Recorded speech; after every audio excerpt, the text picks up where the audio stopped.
I never saw myself as the guy who'd end up in a showdown with fake HOA security, but life has a funny way of throwing curveballs when you least expect them.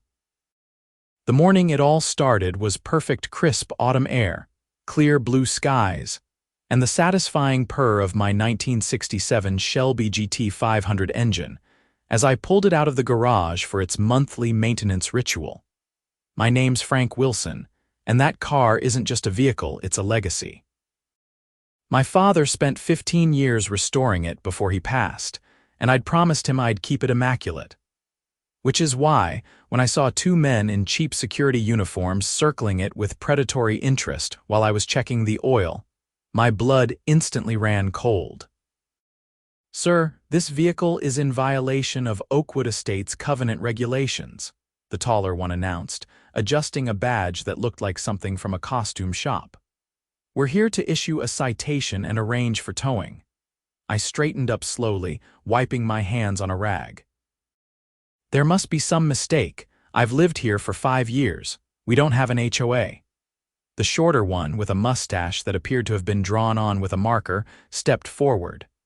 "Oakwood Estates established a new homeowners association last month.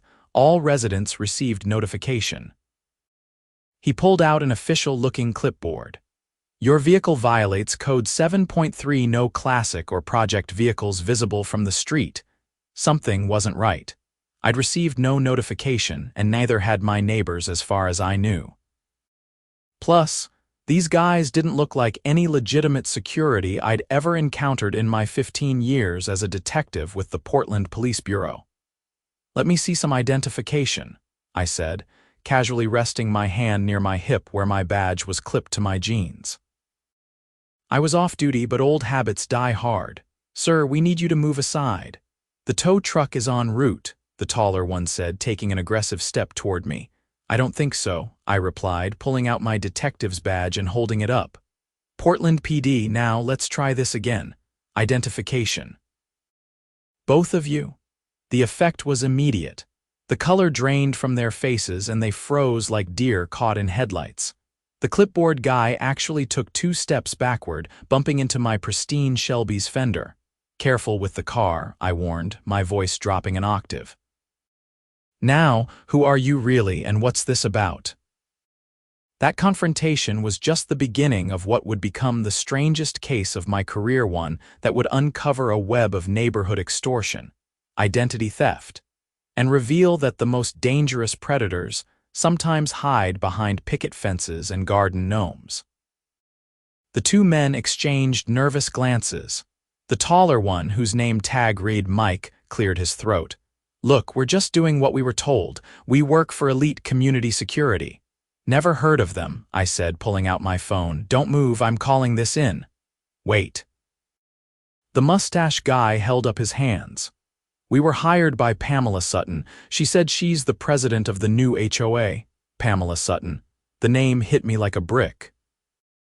She had moved into the Victorian at the end of the block about 6 months ago and immediately started complaining about everything from garbage can placement to the color of mailboxes. Classic Karen behavior, but I never imagined she'd go this far. "There is no new HOA," I stated firmly. "And impersonating security personnel is a crime in the state of Oregon." A white SUV screeched to a halt at the curb, and out stepped the woman herself. Pamela Sutton, with her perfectly highlighted bob and perpetually pursed lips, marched toward us in designer heels that punched little divots into my lawn with each step. "What's the holdup?" she demanded, ignoring me completely and addressing the security imposters. That eyesore was supposed to be gone by now. I stepped into her line of sight. "Miss Sutton, would you like to explain why you've hired people to falsely represent themselves as HOA security and attempt to tow my legally owned and registered vehicle from my private property?" She blinked, finally noticing my badge. For a split second, uncertainty flickered across her face, but it was quickly replaced by indignation. "Detective Wilson, your car is decreasing property values in this neighborhood. We've established new standards to protect our investments." "We? Who's we?" Because establishing an HOA requires a majority vote from homeowners, proper registration with the county, and filed bylaws, none of which has happened. Pamela's perfectly applied makeup couldn't hide the flush creeping up her neck. We have 14 signatures from area homeowners who agree that standards need to be enforced. Signatures for what exactly?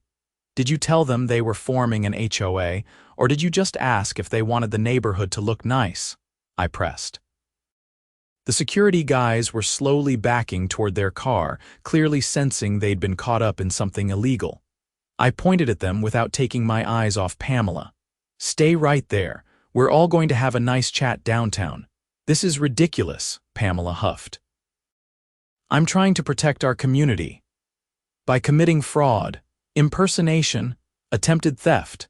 That's an interesting protection strategy," I replied, dialing the precinct. While waiting for patrol officers to arrive, I decided to dig deeper. "How many other residents have you approached about violations? How much have you collected in fines?" Pamela's silence told me everything. This wasn't just about my car, this was a scheme, and I just scratched the surface. Within 20 minutes, 2 patrol cars arrived.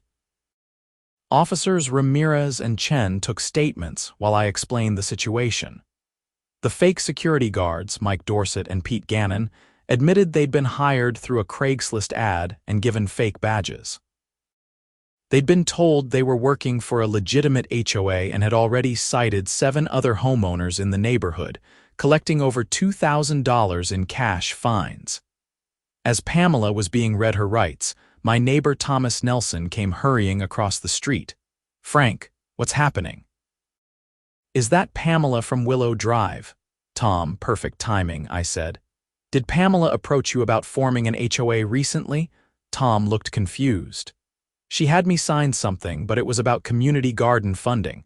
She said the city might match donations if enough residents showed interest." "Did you give her any money?" His expression darkened.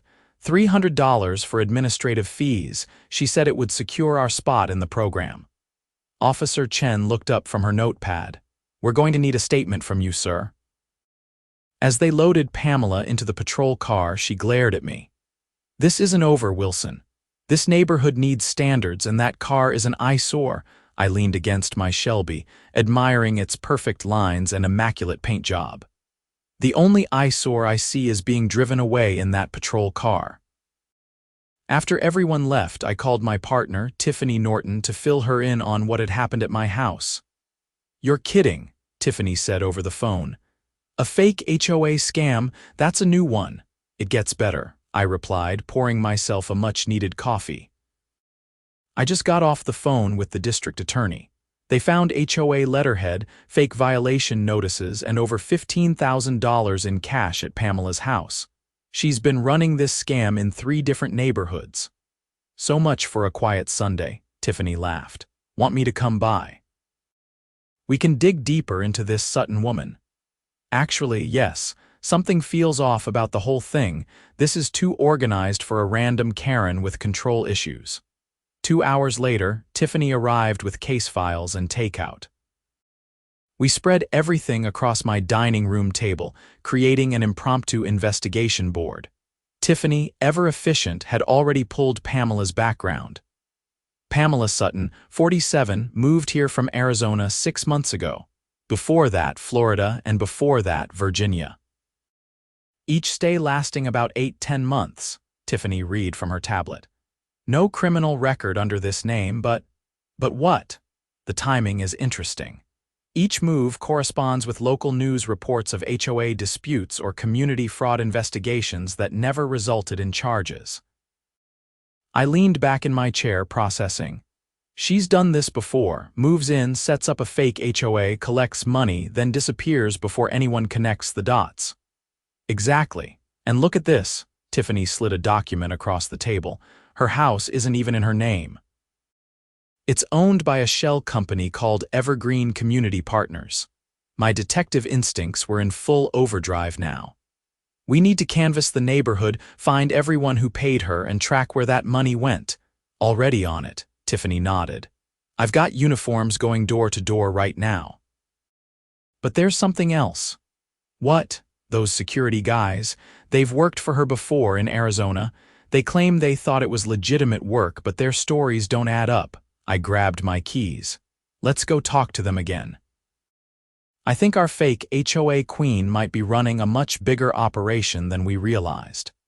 At the precinct, Mike Dorsett was sweating profusely in the interrogation room. His cocky attitude from earlier had evaporated, replaced by nervous fidgeting. "I told you everything already," he insisted, not meeting my eyes. "Then explain why your phone shows text from Pamela Sutton dating back 18 months when you claim you met her through Craigslist last week," I said, sliding his phone records across the table. "Look, I needed the money, okay?" Mike's facade cracked. It started in Scottsdale, just collecting fines, nothing serious. Then it got bigger. "How much bigger?" Tiffany pressed. "Phoenix, Tucson, then Florida. Wherever we went, Pamela would find nice neighborhoods without HOAs, move in, and start the same routine. It was supposed to be just fines at first, but then... Then what?" I leaned forward. Mike looked genuinely scared now. "She started partnering with contractors, landscapers, even real estate agents. She'd force homeowners to use specific services for violations services that kicked back percentages to her. Some people even sold their homes because of harassment." Tiffany and I exchanged glances. This wasn't just fraud, it was organized racketeering across multiple states. "We need names," I said firmly. "Every contractor, every partner, every location." By midnight, we had a clearer picture. Pamela Sutton, whose real name turned out to be Patricia Silverman, had orchestrated similar schemes in 7 cities. Conservative estimates put the total fraud at over $800,000 over 4 years. The next morning, I returned to my neighborhood with a mission. Door to door, I introduced myself as both a resident and a detective, explaining the situation. The reactions ranged from embarrassment to outrage as people realized they'd been scammed. Martha Jimenez from 2 streets over had paid $1,200 for unapproved landscape modifications and hired Pamela's recommended contractor to fix her perfectly normal garden. "She told me the HOA would put a lien on my house if I didn't comply," Martha explained, furious. "I'm a single mother. I couldn't risk it." Similar stories emerged throughout the day. George and Helen Parkinson, an elderly couple, had been frightened into painting their house at considerable expense. The Alvarez family had paid fines for their children's basketball hoop. The most disturbing case was Timothy Kent, who had actually listed his house for sale with Pamela's partner realtor after weeks of harassment about his vintage motorcycle collection. By afternoon, we had statements from 23 victims in my neighborhood alone. The FBI was now involved, given the multi-state nature of the fraud. I returned home exhausted but satisfied that we were making progress. As I pulled into my driveway, I noticed a paper tucked under my windshield wiper. My stomach tightened as I retrieved it, a handwritten note that simply read, "Back off or the car won't be the only thing that gets damaged. Not everyone has been arrested." I immediately called it in, and within minutes, a crime scene unit was processing the note for prints. Captain Reynolds himself called to check in. "Wilson, I want you to know we're taking this threat seriously," he said. "We're posting an officer near your house tonight."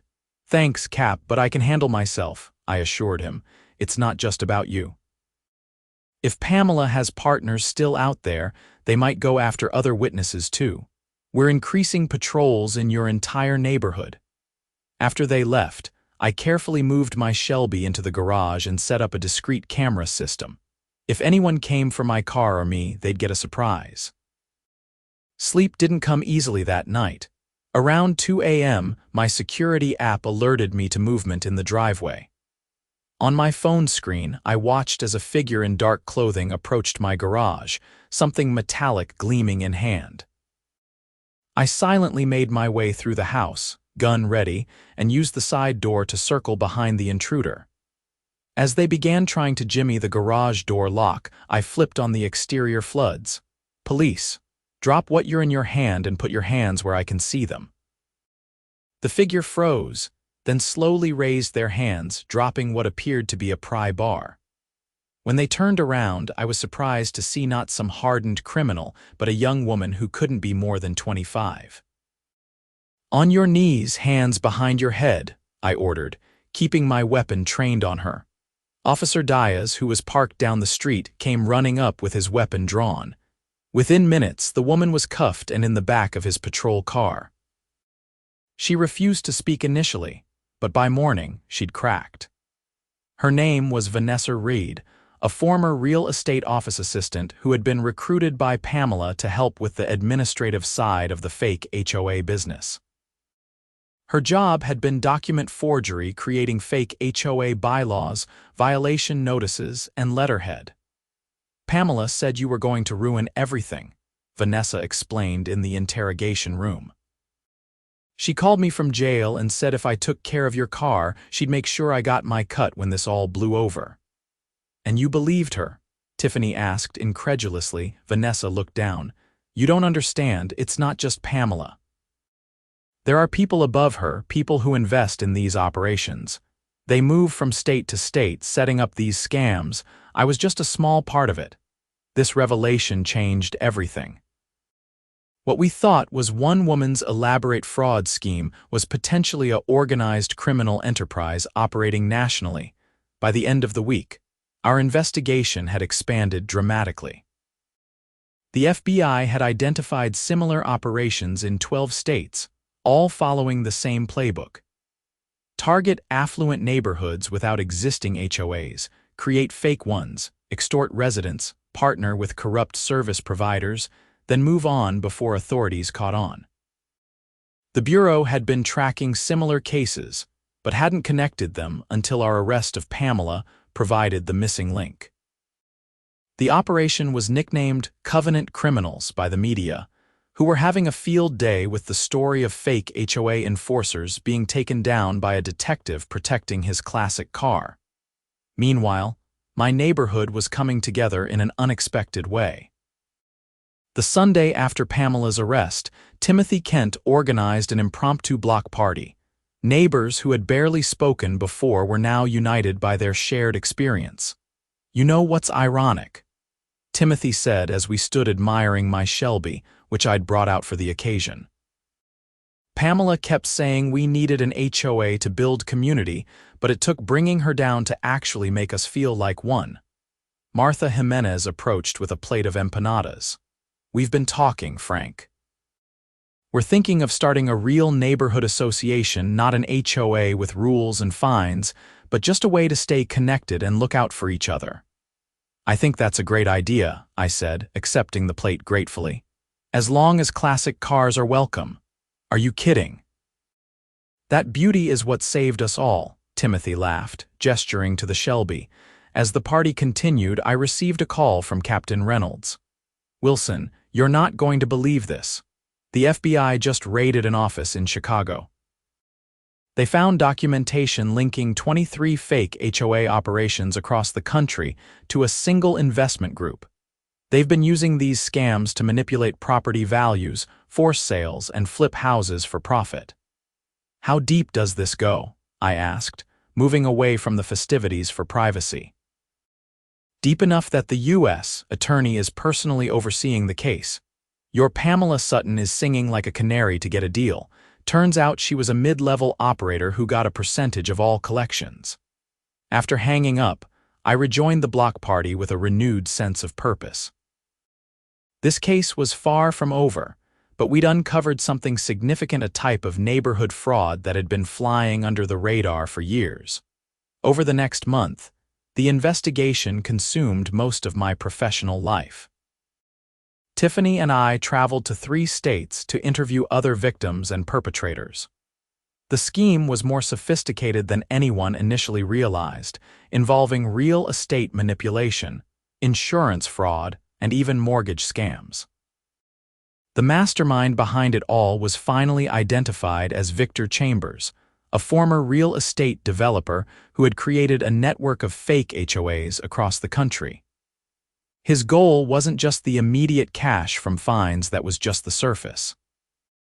The real money came from driving down property values in targeted neighborhoods, buying homes at depressed prices through shell companies, then reselling them after the HOA problems mysteriously disappeared. When federal agents finally arrested Chambers at his Lake Tahoe estate, they found evidence suggesting the operation had netted over $30 million in 5 years. The case made national headlines, and I found myself being interviewed by news outlets about how a simple confrontation over my classic car had unraveled a multi-state criminal enterprise. Back home in Portland, life was slowly returning to normal, though with some positive changes.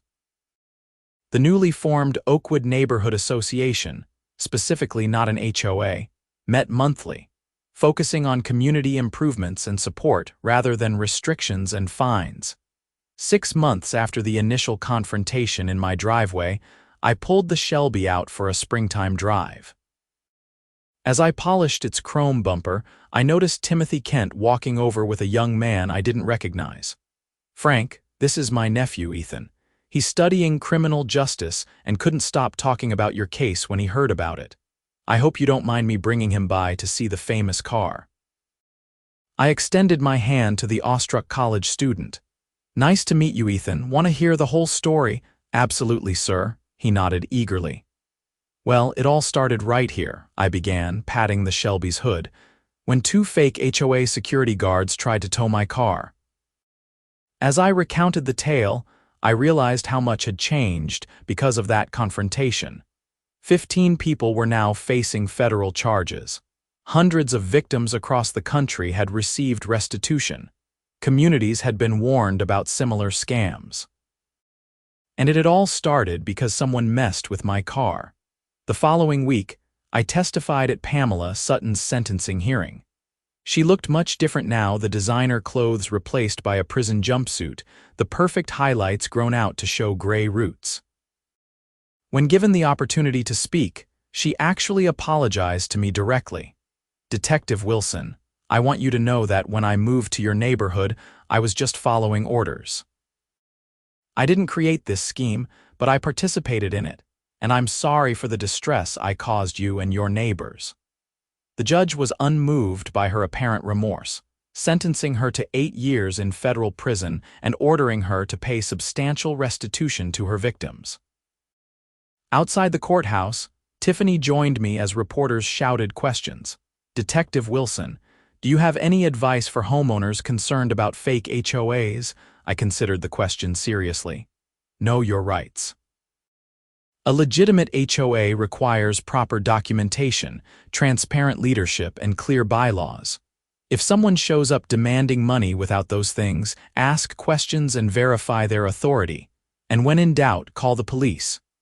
Another reporter pushed forward. "What about your car? Will you keep it in your driveway now?" I couldn't help but smile at that. "My Shelby stays wherever I want to park it, but I understand now why these scammers target car enthusiasts and hobbyists. First we're visible, we stand out. They count on using peer pressure and fake authority to make us comply. Standing up to that intimidation is what broke this case open." As the crowd dispersed, Tiffany nudged my shoulder. "You know, for all the headache this caused, there's something poetic about a classic car being the downfall of a national fraud ring." "My dad would have loved that part of the story," I admitted. "He always said this car was special. Well, it's practically a celebrity now. The Shelby that took down the fake HOA empire." When I returned home that evening, I found my neighbors had organized another surprise.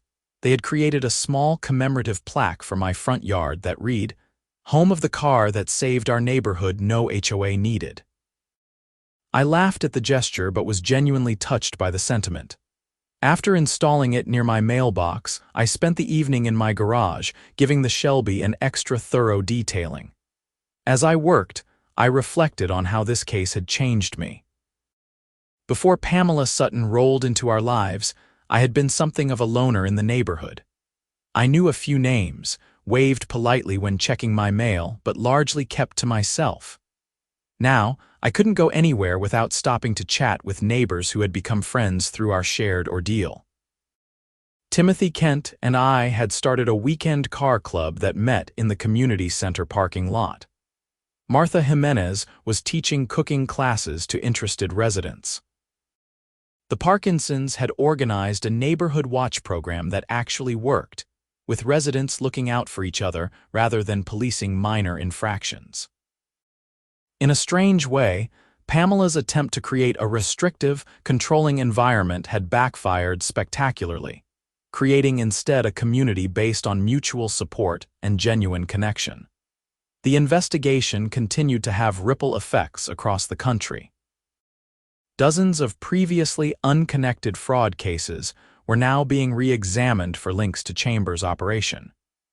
The FBI had created a task force specifically focused on real estate and community fraud schemes. Captain Reynolds called me into his office the following Monday. "Wilson, the commissioner wants to recognize you for your work on the Covenant criminals case. There's talk of a commendation." I shook my head. "Not necessary, Cap. I was just protecting my car."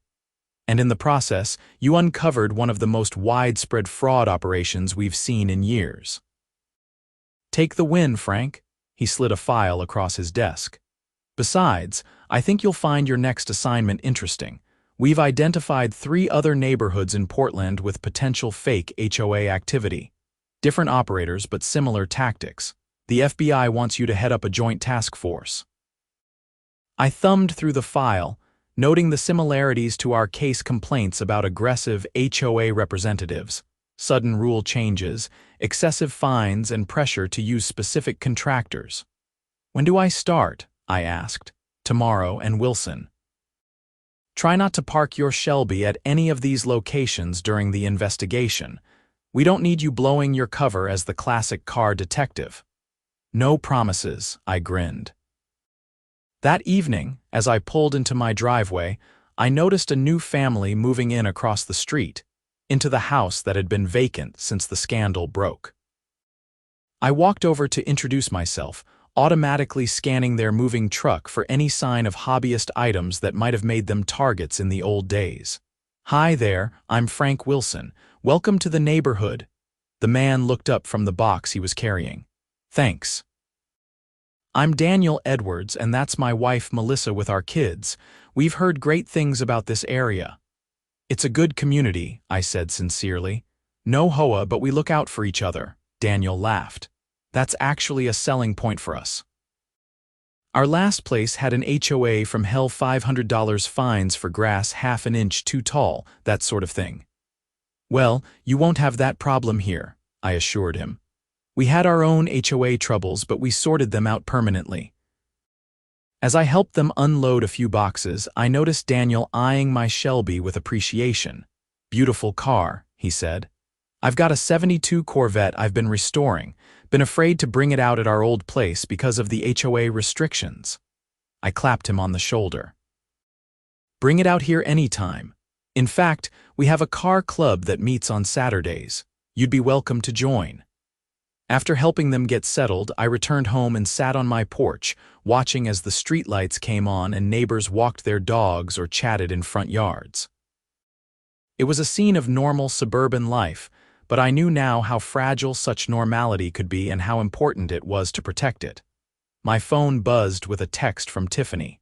"News just in. 2 more of Chambers' associates arrested in Seattle. This thing keeps growing." I typed back. "Good. One less fake HOA to worry about." Setting my phone down, I gazed at my Shelby gleaming in the driveway. Who would have thought that a 60-year-old car would become the catalyst for exposing a national fraud ring? My father had always said that the car would be important someday. I doubt this is what he meant, but I like to think he would be proud nonetheless. The next morning, I headed to the precinct early to begin work on the new task force. As I walked through the detective bullpen, several colleagues slow-clapped my entrance. "Here comes the HOA slayer," Detective Rodriguez called out with a grin. I rolled my eyes but couldn't suppress a smile. "Very funny. Don't you all have crimes to solve?" Captain Reynolds was waiting in the conference room with 3 FBI agents and a representative from the district attorney's office. The walls were already covered with maps showing suspected fake HOA operations across the Pacific Northwest. "Gentlemen, ladies," I nodded as I took my seat. "Let's catch some neighborhood scammers." As the briefing began, I couldn't help but feel a surge of purpose. What had started as a simple defense of my prized possession had evolved into something much more significant, protecting communities from those who would exploit them through fear and false authority. And to think, it all began because two fake HOA cops tried to tow my classic car and they froze when I showed them my badge. Sometimes justice comes in unexpected packages in my case, wrapped in vintage American muscle and polished to perfection.